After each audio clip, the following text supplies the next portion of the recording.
I'm very happy that we have another young Indian. He's actually not like the other young people. He's a bit of an expert by now, but he still qualifies as a young expert. So I'm very happy to have him here. He's also not an economist. I'm trying to have people from all disciplines come on this platform. So I'm very happy.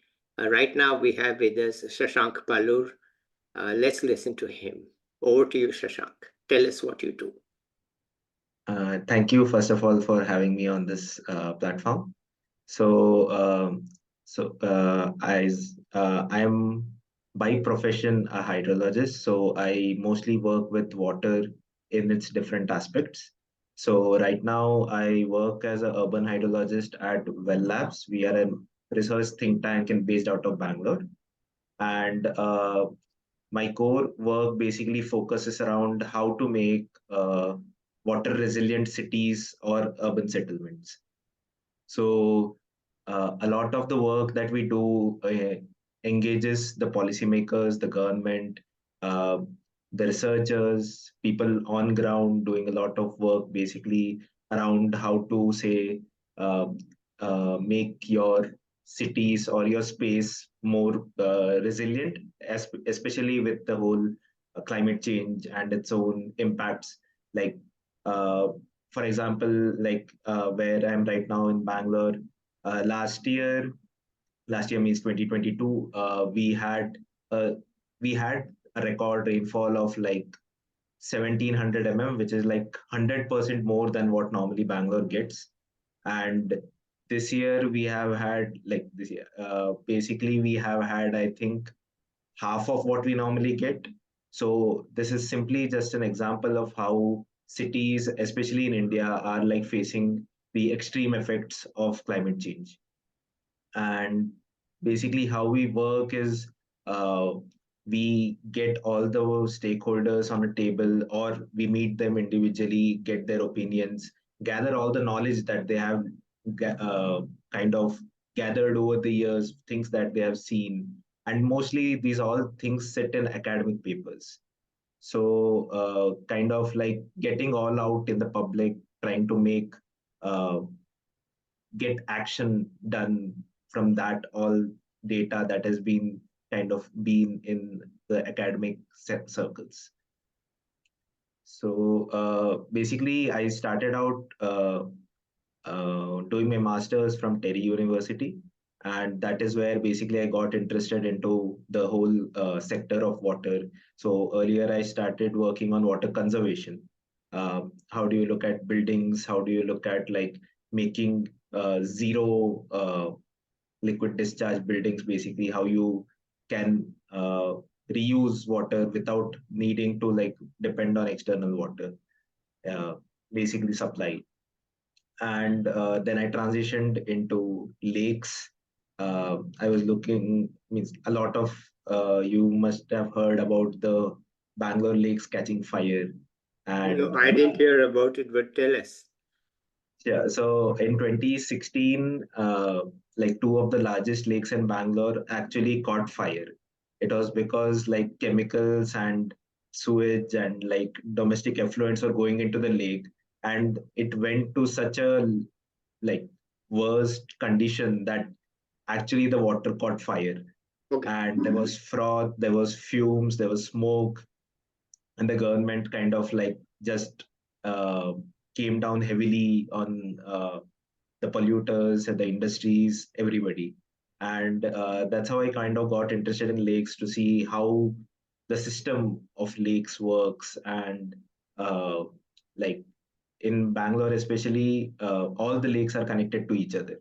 So they form something called a cascading lake system. So if there are three kind of rivers, you can say, that flow through Bangalore, and these lakes are individual small reservoirs on those on that river. So anybody who pollutes from the top ultimately ends up contaminating everything downstream.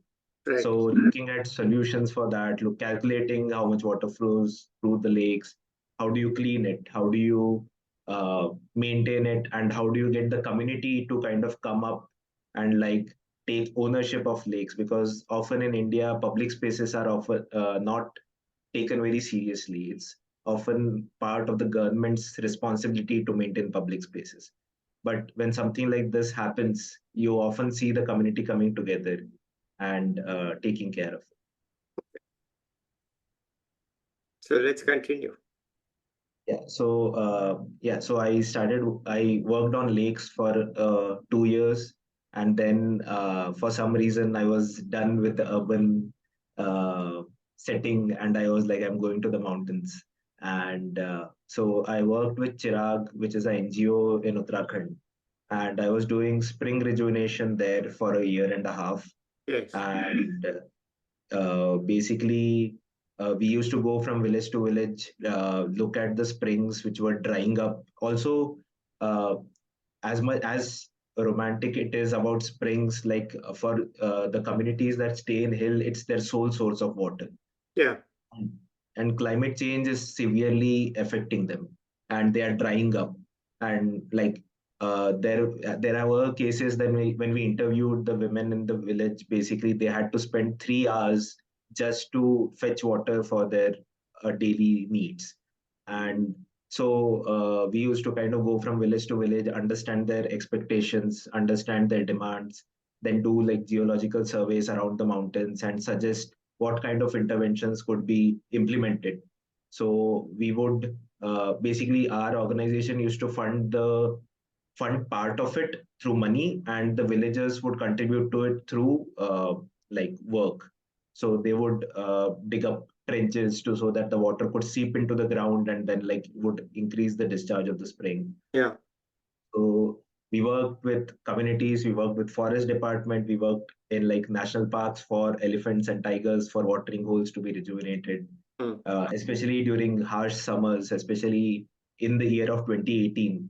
Like I think it was one of those years that Uttarakhand did not, like at least the Nainital part of Uttarakhand did not receive snowfall for the first time in 75 years. Yeah. And it was like really kind of like in peak of winters, basically we had water shortages. So that was the condition then. So it's simply like I just see like these signs of climate change that you see in pockets across the country often does not come to the mainstream, and we don't understand what the people are kind of like going through. So post that, I kind of like moved back to Bangalore, and I started working at an organization called ATRI. And there again, I was part of a project called the Citizen Dashboard for Lakes. So what we did was we made real time dashboard where people could use their smartphones to uh, test the water quality, and they would get alerted because uh, like a lot of folks in Bangalore like go for walks around the lakes, go for like they it's a green space for them, especially in such a built up concrete city. So like we kind of got the community to come up, take up like a lot of these what do you say, interventions, and like volunteer. They would come and tell us like this something is wrong, please go fix this. Then we would like try to come up with solutions to like sort out the water quality in the lake. And yeah, so that was my last this thing before I moved to like something that is not, I think, palatable for a lot of people, but we mostly talk about wastewater reuse in the city. Uh, so that is where I think the biggest opportunity for Indian cities lies is uh, like, in a way, like, I don't know if you know about Singapore, but like Singapore, like, does not discharge any of its water. It treats it and then like reuses it and supplies it for drinking as well. Yeah. So but like at least so far from the people I've spoken to, most of them don't agree with this policy Right. that they don't want to drink treated wastewater, even if it's like pure H2O treated grade water. So like I mentioned earlier, like Bangalore like goes through this entire range of like water availability from time to time. So what do cities do is basically what I study or research. Okay. And um, can you just share with us some success that you've had? Yeah, so one of the successes, like a small success, like it's one of the low hanging fruits that I've been able to work along with the team is basically uh, a lot of parks in Bangalore, like it's called the Garden City. So, like what we have been able to convince the government is to, uh, for public parks at least, like not to use fresh water and use treated wastewater. uh, that itself saves around uh, three, three, yeah, around 30 million, 3 million liters of water per day in the city. And that uh, kind of is like the easiest way to, so far we have been able to convince the government to do uh, stop freshwater extraction.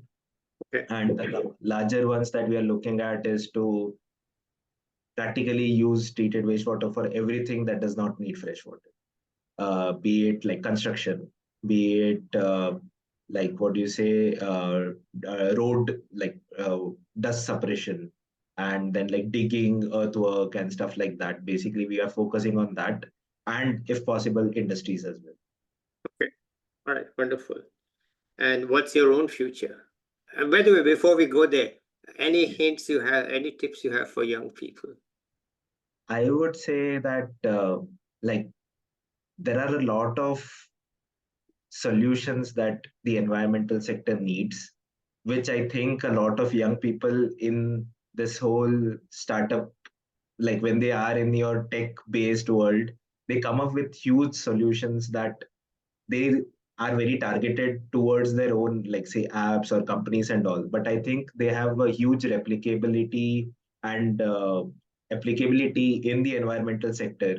And like they are like they should basically think about the possibilities of how they can help the environment or in general the larger world in general, basically to All right. combat against climate change. Yeah. Okay. And your own thoughts about yourself. How do you see yourself? uh, I don't know, like right now I am basically looking at this trying to make some impactful but also like a long term change that happens. So that's one of the reasons why we interact with government policymakers itself, like the environmental ministry, or like the forestry department, is basically because we want something that gets into the system and then stays. So it every time there's an election or like a change in this thing, we don't have to start all over again. And so we are trying to convince basically the government to adopt certain practices that kind of make them the kind of visionary thinking uh, government, as well as like somebody who can enforce it so that Okay. things happen. All right. Okay. Anything else on your mind right now? Uh, like I think a lot of it is to do with uh, like I means I told you about like the positive thing, but there are also like a lot of struggles before this positive phase comes. Like it's often like things happen and then they stop and then they like die out before somebody comes and like resurrects it. Mm-hmm. So it's just that I would like I would wish for like kind of more awareness about from people, like about general things, the day-to-day observations that they have, to see like on a scale level how it kind of like benefits, uh, not benefits, but like how they impact the environment, how they impact the world. Yeah. Like simple things like say clothes, like you buy clothes every frequently, do you need to buy like some like your jeans and like stuff like that, they take so much water. So just to make more conscious choices and kind of like make some kind of be more outgoing about the topics that bother you, so that like we people working in the development sector feel that like we are not the only ones who are trying to kind of like make some change. So you want general support. Yeah. You want broad-based general awareness and action also, not just support, but action, some thinking, because unless that changes, it's a struggle to get results, right? Yeah. Okay. Well, in case you have anything else you want to add, let's have it, or we can bring this to a close. Okay. Yeah, I just the other thing was basically one more thing for the current generation, especially, was that uh, they have a lot of potential to do bring about a lot of change. So I just hope that they do take the advantage of the opportunity that is there with all the tech, all the social media, this thing out there. So yeah, I think that would be great if like they come about and like help us to kind of make the world basically like a more livable place for the future generation. All right. Thank you so much for wonderful to tell us what you do. It's a difficult job, and hopefully you get some results. Maybe we'll catch up with you in a year to see what you have got. But Sure. till then, let's say bye. I'll be back with another expert or a young person. Bye, everybody.